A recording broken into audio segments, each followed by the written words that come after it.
Again, I'm Tyson Evans, Vice President of S&D, and thrilled today to introduce this session. I don't know about you all, but NPR One has become a big part of my morning routine. I have like a very regimented system now where I listen to NPR One when I walk out the door, and then halfway through my subway commute, I switch over to the daily podcast. So just get my own little plug-in on this Designing for Audio session from the Times. But it's an incredible moment for listening. I think anyone who, like me, also binged on Serial the last couple of weeks. We're in a pretty amazing moment for storytelling with audio, and I'm thrilled to introduce NPR's Deputy Creative Director, Dan Newman, to talk about what they're up to at the legacy audio institution of NPR. Thanks, Dan. Thanks, Tyson. I'll just add that up first, our new daily news podcast is a great complement to the daily. They go really nicely together. So yeah, as Tyson said, I'm the Deputy Creative Director at NPR, and I'll actually in this talk a little bit about who I am and what our team does. So I'm not going to give you too much preamble. I'm going to actually launch right into it. So first I want to ask you, what does public radio mean to you? And more broadly, what do you think it means to the public at large? Maybe something like this. Public radio may cause extreme drowsiness. Before listening to public radio, make sure your doctor says you're healthy enough to have sex. Not that it will matter. Or maybe something like this. Leslie, would you like to introduce the next segment? Okay. Now it's time for Jazz plus Jazz equals Jazz. Today we have a recording of Benny Goodman played over a separate recording of Miles Davis. Research shows that our listeners love jazz.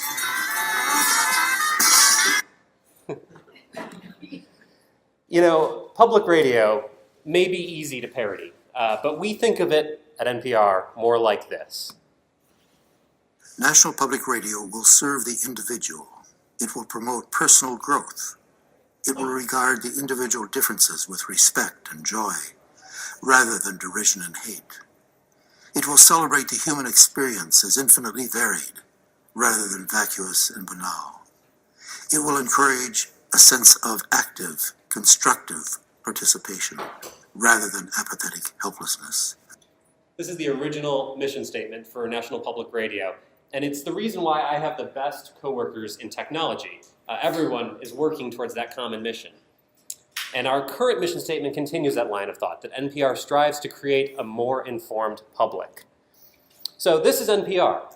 In case you're not familiar with us, just in a nutshell, we're the producers of many of the most popular public radio shows currently on the air. News programs like Morning Edition and All Things Considered, storytelling and entertainment shows like Pop Culture Happy Hour, Wait, Wait, Don't Tell Me, and of course music programming like All Songs Considered and our very popular Tiny Desk concert series. In fact, you were listening to one of my very favorite Tiny Desk concerts that I had the privilege to attend since I've been at NPR before the section with St. Paul and the Broken Bones. And it was just a fantastic, exciting session. Really encourage you, if you enjoyed the music, watch the video, because it's twice as much fun if you get to see him standing on Bob Boylan's desk singing his heart out. It's so much fun. NPR is a global organization. We've got 17 international bureaus, and we have connections to many of the major media organizations around the world. But at the same time, we are incredibly local. We don't operate a single public radio station in the United States. Indeed, we rely on our 267 member station organizations representing over 900 member station signals across the country. And when you take our news staff and put it together with all of the other public radio journalists across the country, what you're left with is one of the largest news and storytelling operations in the country, capable of telling intensely local stories while still having national reach. Now, you may have heard that radio is dead. As our CEO says, broadcast radio, it's the cockroach of media. You just can't kill it. And indeed, we reach more people weekly, over 37 million, than the total daily circulation of the top 100 newspapers in this country. And in fact, we're reaching new highs with the election, and even since the election, we are seeing all-time record highs listening over terrestrial radio. So everything I'm about to tell you about our digital presence is important, and we are investing heavily in it, but you should not overlook the importance of broadcast media in this current time. We've been long at the digital forefront. We've been online since 1995. And we've been through many, many, many redesigns of our website and then our apps. But I think in the last few years, we are seeing a shift, and I'm sure you're all seeing it at your organizations as well. Mobile has come to the forefront. News consumer behaviors are changing. We're seeing a lot more drive-by reading, a lot more snackability, and we need to reach audiences where we've never reached them before, including people who don't look like our traditional audience, people who don't act like our traditional audience. We need to find ways to really, truly serve our mission to meet the public where they are and when they are. So this is my team, digital media design. I heard earlier in the New York Times presentation that NYT has 40 product designers, and I was equal parts amazed and shocked that you could actually manage 40 designers towards any one common goal. We have 8. This is the entire team that's working on product design at NPR. And we work on all of the things that help us get NPR and member station content to our audience. Websites, wearables, tablets, connected cars, voice-driven platforms, all the ways that we connect with audiences. But I want to be clear, design happens everywhere at NPR. There are a number of design organizations at NPR. Many of you might be familiar with the NPR Visuals team that does a lot of our interactive journalism and data storytelling. That's not my team, but we work really closely with them to make sure that we support the great work that those journalists are doing. Likewise, we've got a brand design team. We have a design team that works with sponsors to help them tell their stories on our platforms. So there is a lot of design thinking happening throughout the building, and we're constantly trying to bring more people into the fold, get more journalists versed on how to tell stories with design thinking. Just really briefly, our product portfolio, npr.org, our hub, the primary face of NPR to many of people who are coming in through social media. It launched as a responsive site in 2013, took almost 2 years to get the entire site responsive. We launched last year our HTML5 persistent audio player, finally killed Flash. We were very excited. And next up, we're still working on finally getting the full site onto HTTPS, working on deeper personalization. There's always more work to do on a news website, as I'm sure many of you can attest to. Also, the NPR News app, our flagship mobile app used by millions of people across the country. On the left is the news app you're familiar with. On the right is the version that we're just starting to share that we're working on right now, hopefully coming out this fall. We partnered with Bottle Rocket on the original news app, and as we've been focused on our website and focused on NPR One, we have not necessarily been able to give the attention to the news app that we would like. That's going to change. So we're in partnership with member stations going to be presenting a much more fully fleshed out experience and manifestation of the public radio content. And we're targeting this fall, hopefully, fingers crossed. And NPR One. Many of you, how many in this room have used NPR One? Okay. For those of you who haven't, download it. It's really a great experience if you are a listener. Basically, NPR One, the shorthand for it is a personalized on-demand radio station. It's our flagship listening app, and it is personalized, but with a light touch. The most important thing we do in NPR One is match you to editorial curation that makes sure you get the most important stories of the day and tells you the things that you need to know to be an informed citizen.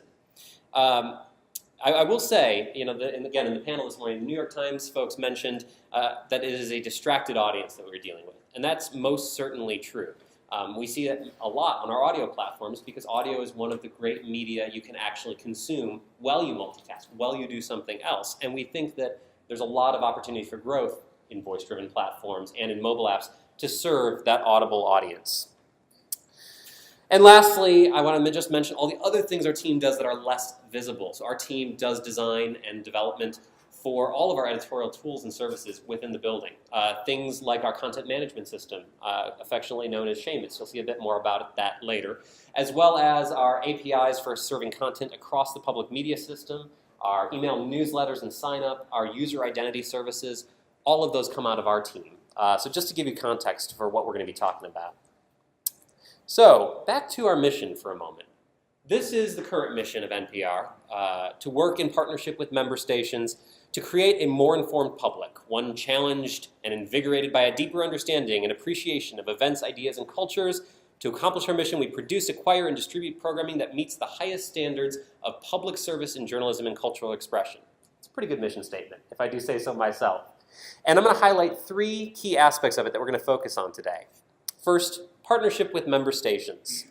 Second, a more informed public. And third, public service in journalism and cultural expression. And we're actually going to take these out of order. So first, a more informed public, which to us really means doing audience-centric research and design. This is the first of our 3 keys for how we approach our work. And there's 4 pieces I want to talk to you about this. And this is sort of a no-brainer, because I'm sure all of you do user-centric or audience-centric research and design. But I want to talk about what specifically that means for our product portfolio. So first, understanding context. As designers, we always have to be asking the 5 whys. Design is problem solving. And while you certainly don't know everything up front, the more context you can bring to the table, the better questions you're going to be able to ask as you move forward. So we encourage our designers to be voracious consumers of research. External research, research that has been done by the station system, our own internal audience intelligence team, which is constantly generating fascinating insights, or even research we do ourselves as a design team and as a digital team.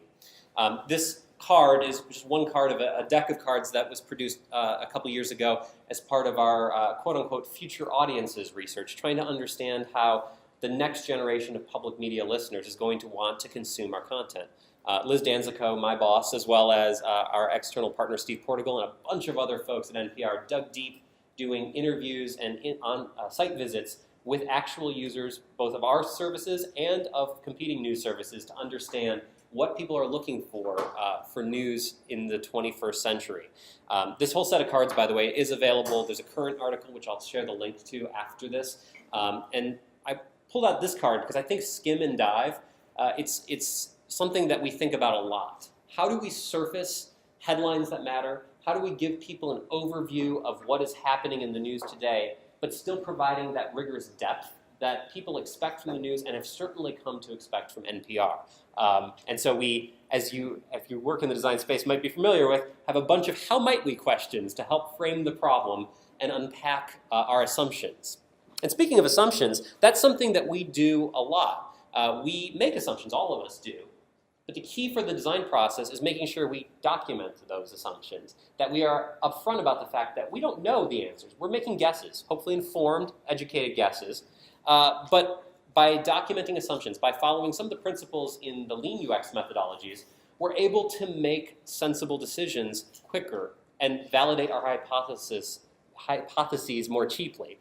And so one way we do this with documenting assumptions is to bring the whole team into the room and challenge them just to, in 5 minutes, write all their assumptions that they have about a project onto sticky notes, and then collaboratively filter and cluster and find core themes across all of the assumptions. And that's not a static thing that we produce once and then forget about. It is a living document that the entire team, led by the designers, helps to keep updated as the project moves along. So as we disprove an assumption, or as we prove an assumption, or we think we proved an assumption through research, we're able to keep that up to date so everyone stays on the same page. Another thing that's important for understanding context first is understanding the mode of consumption. I mentioned the news app up front. That app has about 60% of its audience primarily reading oriented. Those are people who want to come in and skim the headlines, get the latest news updates in text format. 30% are listeners primarily. They come in and they want to listen to their local stream. And the crossover between those isn't nearly as much as we initially thought it was. And so understanding that context for usage helps us make better informed design decisions. Likewise, on NPR One, our initial assumption on NPR One audience was that it was going to be pop in your headphones, put the phone in your pocket, and go on with your day. But when we looked at the actual data and talked with actual users, we found that the #1 use case for NPR One is to actually hit play, lock your screen, and set the phone somewhere out of reach as you do something else. And indeed, as we've done more research, Veronica Erb, one of the members of my team, has done some great research around podcast usage. We found that people tend to use audio products like NPR One, like podcasts, when their hands are occupied. They're in soapy water, they're doing cooking dinner, they're folding laundry. And that actually has been the biggest surprise to us, is just how much of our usage happens at those times, not just on the commute. Secondly, in this category, we advocate for all users. As I keep alluding to our mission, we serve the public. And that means meeting audiences wherever they are, whomever they are, and making our content lowercase a accessible in the ways our audiences expect to consume it. One way we do that is through looking at stress cases. Now, you've all heard of edge cases. We actually prefer the stress case terminology from Design for Real Life by Sarah Wachter-Bechter and Eric Meyer, because it challenges us not to think of those as edges that we can maybe ignore or maybe decide if they're worthwhile, but rather challenges us to think of them as problems to be solved, because those are real users we need to reach. This article I really recommend checking out. It's on our blog at npr.design. It is designing news products with empathy. It's just a brainstorm we did as a team of 50 stress cases that we wanted to consider as we're designing news products. There's many more. It's just a starting point. But it's been really helpful to get feedback from folks who are reading this article and challenging us on our thinking about how we reach the broadest audience possible. And I mentioned lowercase a accessibility, and that's important, but uppercase accessibility, actually being accessible to users with different needs, is a critical piece of meeting our mission. I'll be honest, accessibility is not easy, especially in mobile. You have the government guidelines for web. They don't all translate to mobile. There is a dearth of many high-quality resources the way there are for many other types of design work we do. So part of it for us has just been a learning process, talking with experts, leaning on organizations that have expertise in this area, and then advocating internally, helping people within the building and at member stations better understand what accessibility means. And it's not just screen reader support. It's looking at color contrast, certainly on the visual side. It's looking at reading levels. Are we writing our copy, both microcopy and our actual editorial copy, in a way that is understandable to our desired audience? We have been really excited about the passion and interest. We actually set up a Slack channel for accessibility, and a bunch of journalists jumped into it and are talking with our digital folks on my team about how to make things more accessible, which is awesome. And we are implementing it into our products. So when we built the new persistent audio player on npr.org, we made sure that it was keyboard navigable. You did not have to use a pointing device to be able to use our audio player. We made sure to implement skip to content links on our website. And in our apps, this is an example from Mikhail Sinahan, one of our mobile application developers, who wrote this up about using custom accessibility actions. Because we're doing a lot of custom UI work for our new news app, we want to make sure that even the custom things we're building, where they're not out of the box supported by Apple's accessibility features, are still accessible to the widest possible audience. And that's at npr.codes, which is our other tech blog. And finally, in this category, we want to make ideas real. I'm sure you all do this. You all sketch and wireframe and prototype if you work in design. We do too.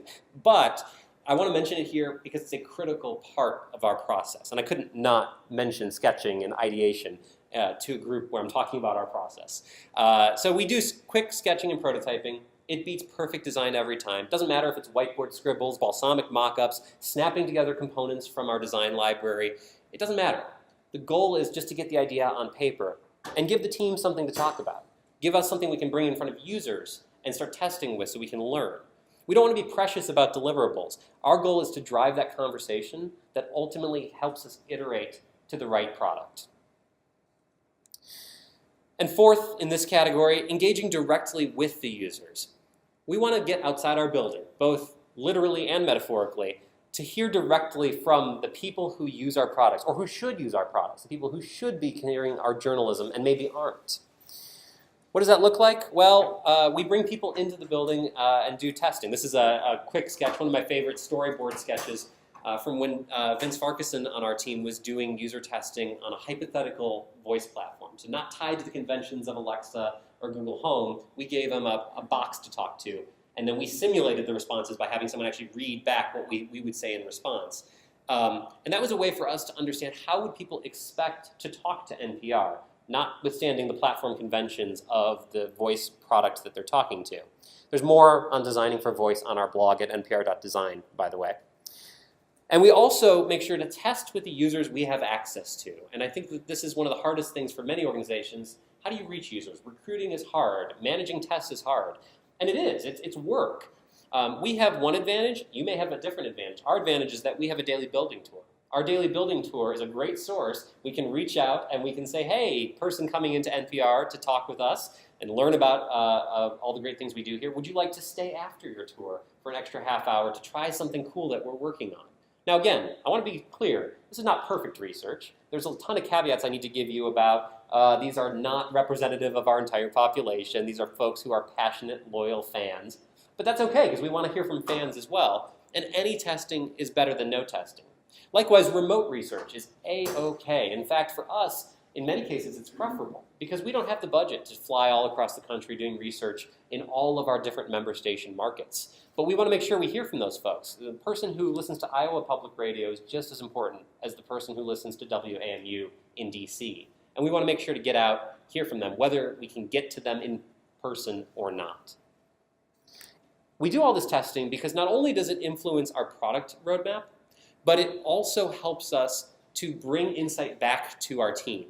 We use our voices as designers to bring our users' voices into the room when strategy is being figured out. In these big meetings where all of our product owners are collaborating on our epic level roadmaps, our designers are there to give voice for our users. It's vitally important. One other thing, you can listen where your users are already talking. You don't need to go all in on setting up your own research processes. For example, for NPR One, we set up a Facebook community, a Google Plus group. We set up hashtags so that we could engage directly with users on the platforms they were already on. We even took a careful look at the App Store reviews we were getting, doing some text analysis to understand what our users were saying. So early on in the process, we looked at the words that were correlated with positive reviews. Those are the 4- and 5-star reviews we were getting in the App Store. And if you look down there, you can see people were saying, I really like it, but I'd like a sleep timer. And that was interesting because we didn't ship with a sleep timer when we initially released. So you know what we did? We built a sleep timer. And so we were able to go to our users in those places we had set up, that Facebook group, that Google Plus group, bringing that functionality to them in those groups and spurred conversation around whether that functionality met with their expectations or not. Likewise, early on, these are words that were correlated with negative reviews. Uninstall, annoying, crashes, not words you want to see, but it's important as a product team to be understanding of what users are experiencing. And a couple words stuck out to us. There was sign, email, and Facebook. Well, it turns out when we launched NPR One, we had a hard sign-in restriction up front. You installed the app, and the very first thing we asked you to do was to create an account. And while that account is really important to us because it allows us to deliver on our value proposition that we're never going to play the same thing twice, and we're going to be able to connect you with your local station, asking people up front and making it a roadblock to experience is not a good approach, as we well learned. And so we changed it, so now that is not the first thing. In fact, you can use the app right away, and you can defer that registration till later. And so by listening directly to what our users are saying, parsing it, understanding it, and bringing it into the product development process, we're able to develop products that better map to our users' expectations and help them consume our content, consume our journalism the way that they want to. So that's a more informed public. Let's move ahead for a moment now to public service in journalism and cultural expression. And we see this as service to journalists. Journalism is what we do. It's the reason our organization exists. And it's the strength of our journalism that makes us the most loved and the most trusted brand. We found out yesterday from Harris Poll, which is very exciting. So we want to make life as easy as possible for the journalists who are doing the much harder work of gathering the stories and telling them to our audience. 3 attributes to this. First, we want to see that internal users are users too. Often, it's the cobbler's children have no shoes. That's our approach to internal tools. They're internal. We can give them documentation and workarounds. We can make it so that, they can live with a little bit of non-ideal software. And it's true in the short term because for our mission, we want to deliver value to our end users, our readers, our listeners. And so it's easy to say, well, we'll defer the work for internal. But it comes to a point where you can't defer it anymore, especially because the more workarounds you put on the internal process, the harder it is going to be to actually serve those end users because you're asking your journalists and your content creators and your editors to take extra steps, do more work, which ultimately cuts the amount of stories they can tell to the audience. 2 quick examples on this. Number 1, our internal content management tool, Seamus. This is current world. It's an ongoing battle for us to make this better. It's a completely home-built content management system. It's been grafted onto over the years to do a great many things. And digital first demands even more functionality and tools and flexibility. And so we looked at this, and our team, led by Patrick Cooper, Josh Osborne from my team, they don't want to boil the ocean. We can't throw it all away. There's just too much complexity here. But we want to solve some of those common pain points to make it easier for our journalists to publish to the web. And so this is a design of the new content builder tool. Still a lot here, still a lot of visual noise, lots of functionality, but we were able to be inspired by modern creation tools like Medium. We were able to focus on how do we make it easier for a user to construct a story that is semantic, because we need to be able to put this out on our API and have it make sense. It's not about visual placement, but it is important that assets appear in the right place in the story text. I think it's New York Times that came up with the phrase, what you see is what you mean, in regard to the content editor, and we certainly are embracing that. So it's not a pure representation of what you see on the website, but it is approximating half of it, so you can at least understand the flow of your story. And we're really excited to be able to push this out and test it with newsroom users in the next couple weeks before we push it out, and it's the default way of creating web content at NPR. Another example, NPR One is personalized, but it's a light touch personalization. The strongest influence on what a user will hear is editorial curation, is our actual people making choices about what goes into the flow. And the way that we started out with NPR One is we asked our editorial staff to configure the experience through a whole slew of .yaml files, text files that had to actually specify what was in or out of the NPR One experience. They had to be manually edited in the text editor and then manually uploaded to the server. Needless to say, this is a painful process, fraught with problems, but we lived with it for almost 2 years because we were so focused on delivering end-user value in the form of continuing to iterate on the app. So we are working on, we've worked on how to make this better. And I'm not saying that this was a bad place to start. Indeed, we often want to underbuild to start because we don't know what's going to be useful to build and what's not, where we should focus our energies. And so we build a minimum viable product internally as well, and we work around the pain points. But once we discover those pain points, it's critical that we build new tools to support it. This is what the editorial team is using today to control the NPR One listening service. Note, this is still not perfect. I look at this and I see a roadmap with a couple dozen points on it of user stories, but it has dramatically cut down on our overhead and our workarounds and made it much, much easier for our editorial staff to be more nimble in delivering editorial experiences. So by remembering that our internal users are users too, we're able to make sure that we're delivering value across the organization, not just focused on end users. Secondly, a design principle of ours, content, not crone.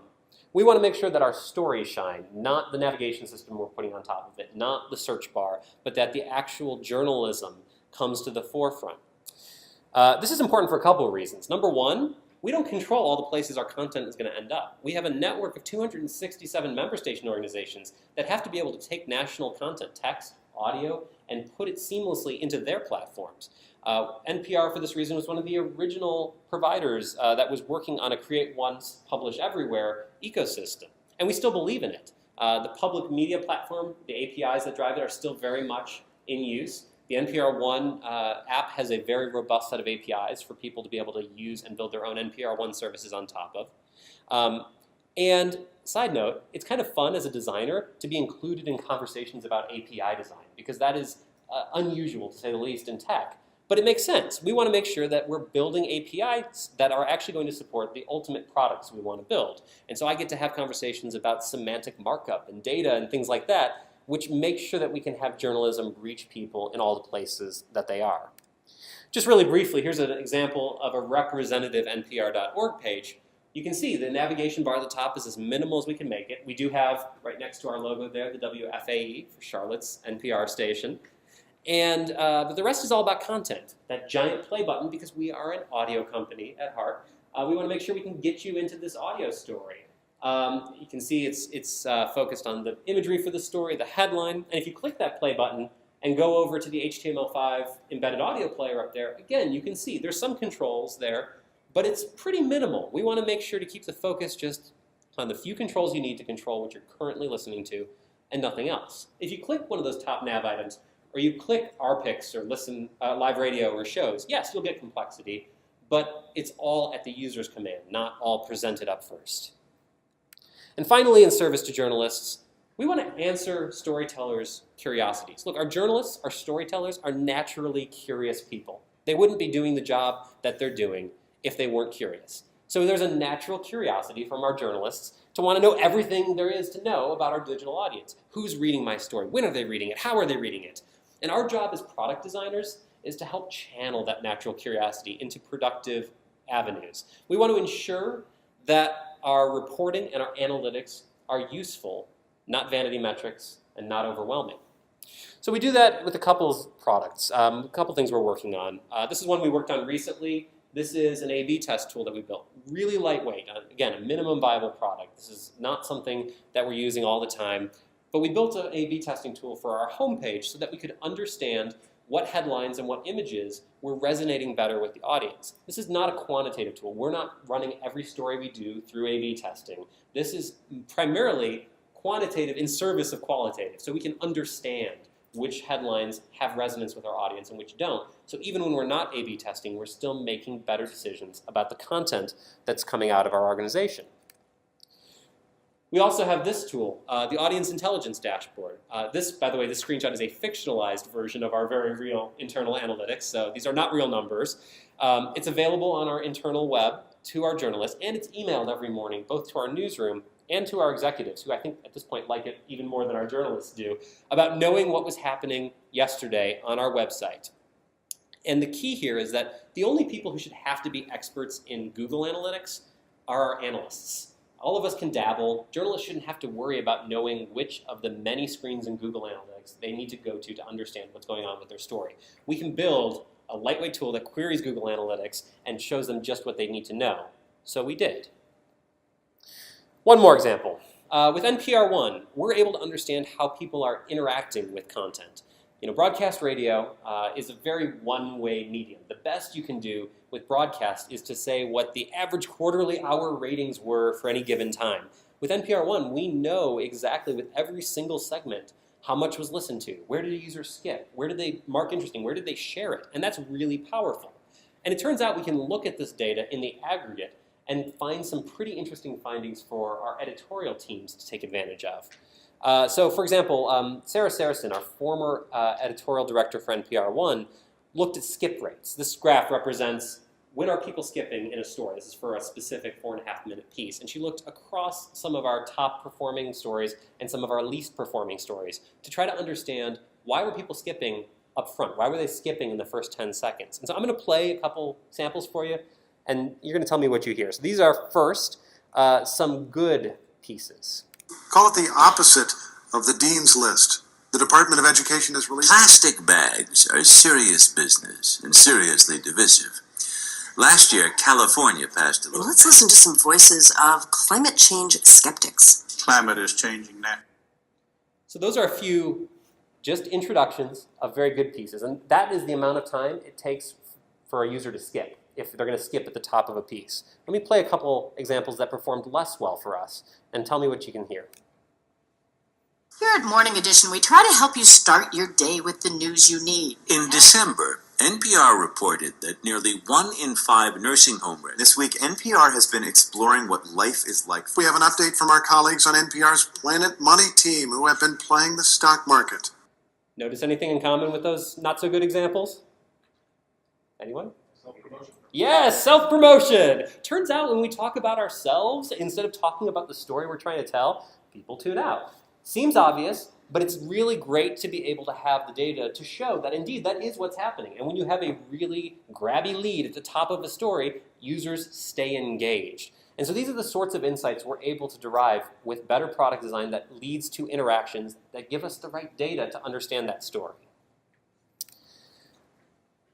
Last, moving from public service and journalism to partnership with member stations. This is a critical aspect for us because NPR is a membership organization, but not like become a member of your local public radio station. Our members are the 267 member station organizations that operate the nearly 1,000 public radio stations across the country that air our news and programming. And we rely on this partnership to deliver the great news and storytelling that is happening across the entire country. So there's 3 attributes to how we think about this one. First, going beyond skin deep. In the past, NPR content was exclusively consumed through a station. You turned on the radio and you listened and you heard, "This is NPR," on your local station. But in the modern era, while broadcast is still king in terms of raw audience, we have more people than ever coming directly to our national platforms, NPR.org, the NPR News app, coming to our Facebook and Twitter. And so we have a duty to listeners and readers to connect them with their local member station organization. So while we absolutely value and think it's critical that we have the appropriate logo and the appropriate name when you come in, and indeed, we've actually proven that when we have the appropriate logo for your local station, we actually see more time on site and deeper page views. So we know that people do value that. That is not alone enough. One thing we've been piloting with NPR One is better branding and better content integration.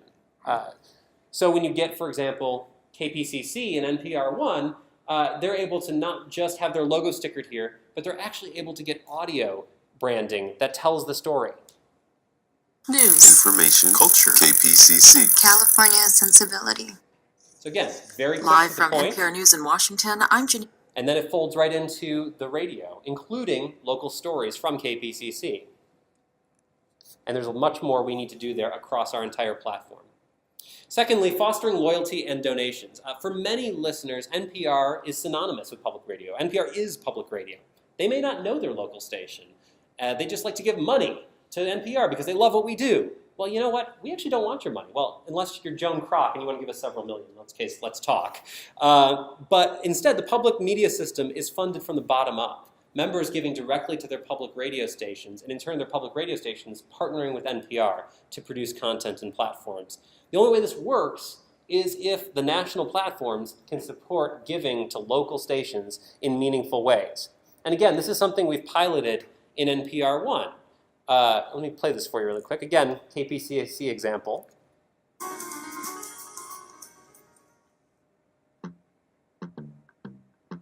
Hello, earbud. Thanks for choosing KPCC as your home station on NPR One. And because you've been listening, we hope you'll support us. We've made it super easy. See that big old button on your screen that says Donate? Now, see your finger? Tap your finger on that button to get started. Go ahead, do it right now. Excellent. Thanks, and keep enjoying KPCC on NPR One. Just about every American adult. So we work to enable channels of direct support. And it's not just that in-the-moment giving that you heard. We want to connect users to their local public radio stations by having them sign in to their local station. And the stations have opportunities to follow up directly with their users. It is effective. One case, WGBH has shared data with us that over 90% of the users who signed in to WGBH from NPR One were new or previously unknown to the system. These are a huge untapped resource to support the future of the public media system. And we're working on new experiments to help connect users to their local station. We just launched Up First, as I mentioned a couple weeks ago. It's our first podcast where we're explicitly asking users to support their public radio station by coming to donate.npr.org so we can help pair them with the local public station that's in their market. And we're going to be doing a lot more experimenting with this in the near future. Finally, we want to ensure that our national platforms are working for our local markets. And we do this through direct engagement with our counterparts at stations. We do beta tests with stations. We interview station representatives. We hold working groups where we work together to collectively solve a problem. As designers, we have a strong role to play in figuring out what the future of the public media system looks like. We make things visual, understandable, discussable. And so these are a couple examples that Katie Nesmith, who's on my team, made as trying to understand how local engagement works with the NPR brand in the future. Ultimately, the system is only as successful as the local stations who are able to connect with their local audience, with local journalism, and local funding to continue telling those local stories that matter. And we at NPR stand ready to help. So, I know we're just about at time, and I just want to reiterate our recipe for success. We're always still learning, always still growing. But we think that the keys for our platforms are audience-centric research and design, service to journalists, and collaboration with local stations. So thank you guys so much for listening. And thanks so much to my team, all the hardworking people at NPR, and all of the overworked, underpaid designers, developers, product people, journalists at the member stations across the country who really do the hard work. I hope this has been useful. Please give me your feedback. Tweet at me. Send me an email. We'd love to chat. Thanks.